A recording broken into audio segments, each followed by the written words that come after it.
주워왔어요. 탄핵이 한참 심할 때 삐라를 주워왔는데 우리 촛불 들었던 분들이 주장하는 바 거기에 나와 있던 그런 구호들이 이 북한에서 보낸 삐라에 그대로 실려 있더라고요. 전 처음에 그거를 잘 깨닫지를 못했어요. 우리 아이한테 방공교육을 시키겠다 싶어서 저는 삐라 가지고 경찰서에 갖다 드려. 우리 아이가 초등학생이었는데 당시에. 그러고는 넘어갔습니다. 그리고 세월이 이제 그 시간이 지나면서 문재인 대통령이 하는 거를 보고 또 임정석이라는, 제가 당시에 그 학생회 일을 할 때 임정석이 전대협 의장이었어요.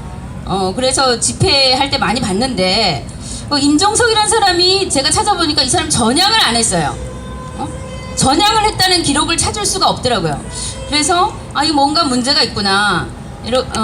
제가 이제 그걸 깨닫게 되면서 이상하다.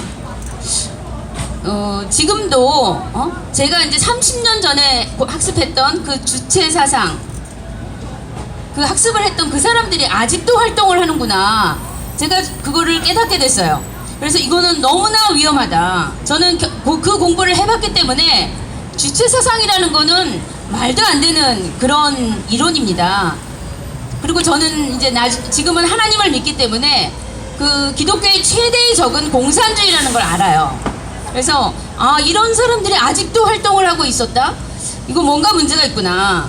그리고 촛불 혁명이라고 본인들은 말을 하는데 저는 이렇게 예전에 제가 학생회 활동을 할 때 경험을 비추어 보면 일반인들은 이런 그 집회를 조직하기가 쉽지 않습니다.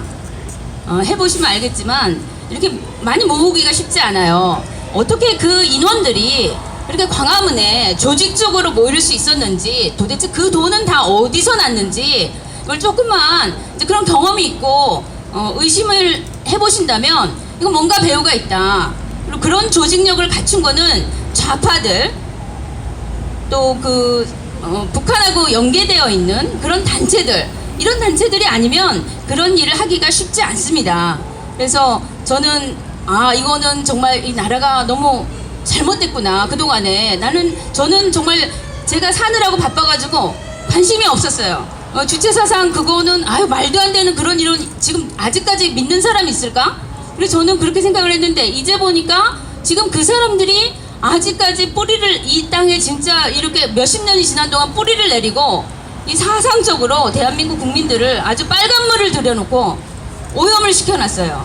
그래서 이거는 잘못됐다. 그래서 저는 이제 혼자서 댓글 작업도 하고 또 이렇게 시민단체에 와서 역사 공부도 하고 그렇게 해서 지금 활동을 하고 있습니다.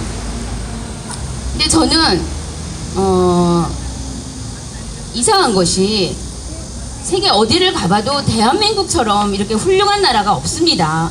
저는 대한민국에 대해서 굉장히 자부심을 갖고 있습니다. 외국에 나가보시면 우리나라 너무 훌륭합니다. 경제도 발전했고, 그 다음에 법과 질서가 유지되고, 또 뭐 부정적인 분들도 계시겠지만 인권도 상당히 존중이 됩니다. 제가 80년대 학번이지만 우리 예전에는 그 여성들이 그렇게 당당하지 못한 부분들도 있었어요. 근데 지금은 굉장한 자유를 누리지 않습니까? 이렇게 훌륭한 나라가 세상에 어디에 있습니까? 왜 우리 국민들은 감사를 모를까요? 너무 이상하다.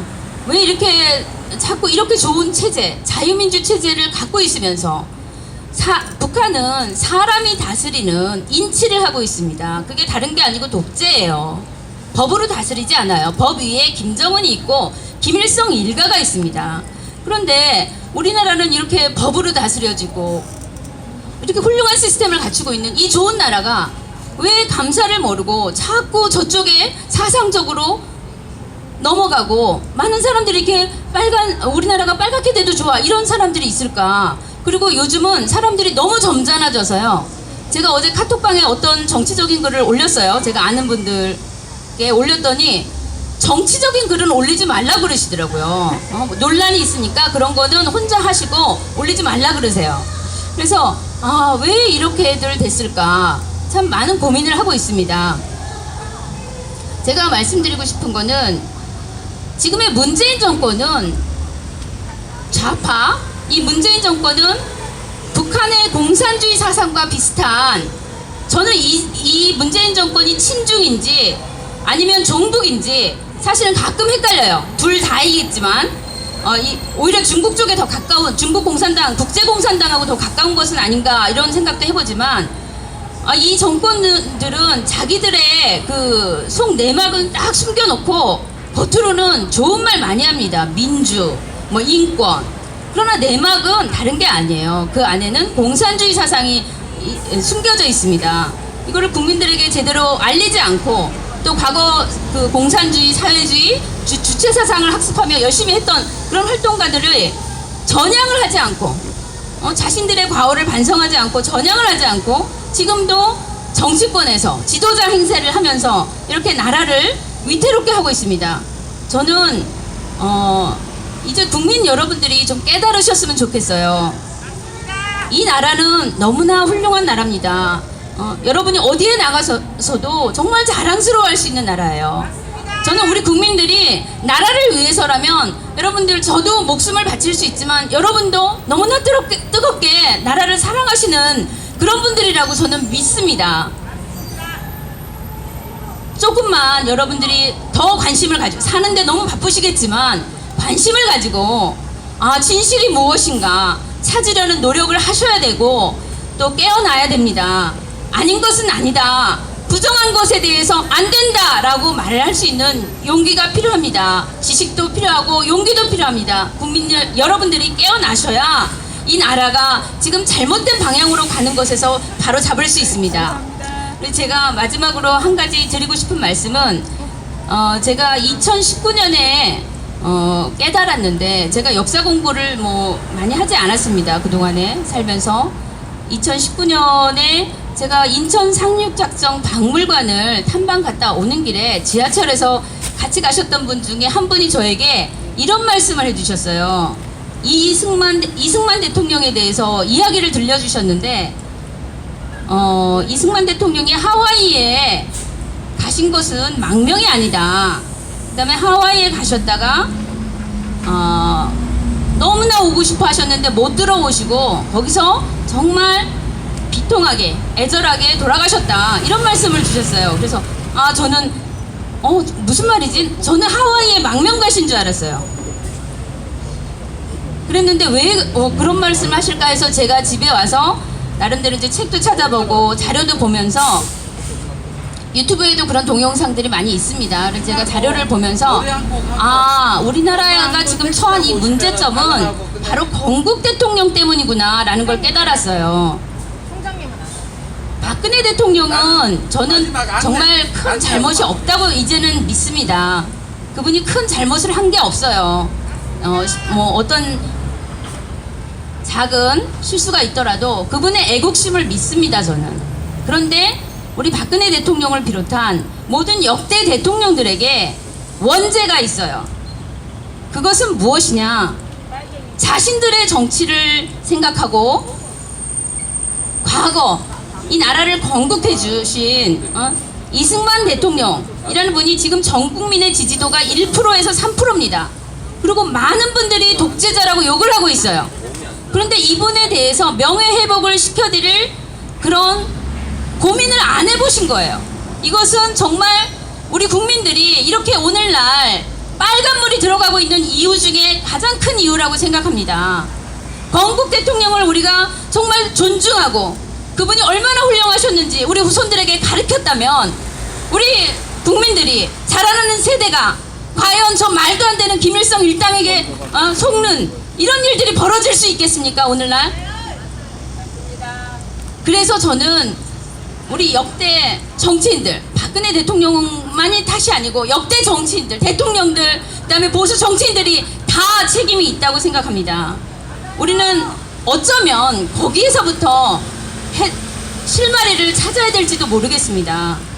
우리가 지금 아무리 현상을 가지고 이걸 어떻게 해볼까 그럼 저기서 문제 터지고 문재인 정권이 지금 2년 동안 나라를 뭐 경제, 외교, 안보 뭐 망가뜨리지 않은 게 없잖아요.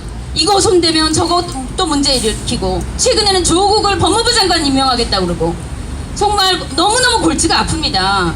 이 귀한 시간에 이렇게 나와서 여기서 시위를 해야 되는 분들이 너무 고생이 많은데 이 모든 문제의 가장 근원적인 문제는 우리가 어디서 시작을 해야 되느냐. 저는 건국 대통령이 어떤 심정으로 대한민국을 건국하셨고 우리에게 자유를 주셨고 심지어 여성에게도 건국하자마자 바로 투표권을 주셨어요. 그런 나라가 어디 있습니까? 우리가 그 과거의 역사를 다시 한번 찾고 그 다음에 정말 이 나라를 사랑하시는 우리 보수, 기존의 보수 또 우파 애국 시민들 우리 먼저 각성하고 우리가 뿌리를 찾아야겠구나. 우리가 뿌리를 등한시하다 보니까 몸은 이렇게 아주 큰 나무가 됐어요. 근데 뿌리가 약하다 보니 이렇게 흔들립니다. 아마 통째로 넘어갈 수도 있어요. 뿌리가 없으면. 우리가 그 뿌리를 2019년 오늘 우리는 고민을 하고 대한민국의 뿌리를 다시 한번 찾도록 정말 노력해야겠습니다. 저는 하나님을 믿는 사람으로서 하나님 앞에 정말 저가 회개하고 저뿐만 아니라 우리 국민들이 함께 이 문제를 놓고 기도하고 회개해야 된다고 생각합니다. 그러면 하나님께서 바라보시고, 왜냐하면 하나님께서는 인간 사회에 계명을 주신 것 중에 첫 번째는 부모를 공경하라입니다. 나라로 보면 나라를 세우신 건국의 아버지가 있는 것입니다. 2019년 대한민국을 향하여 하나님께서는 어떤 말씀을 하실까요? 저는 이렇게 말씀하시지 않나 싶습니다. 너희들의 아버지는 어디 계시냐? 우리가 모두 그 질문에 답을 할 수 있는 정말 그런 각성이 일어났으면 좋겠습니다. 그리고 저는 대한민국을 사랑하고 또 우리 자랑스러운 나의 조국은 반드시 이 위기를 극복하고 다시 정말 반석 위에 다시 설 것을 믿습니다. 감사합니다.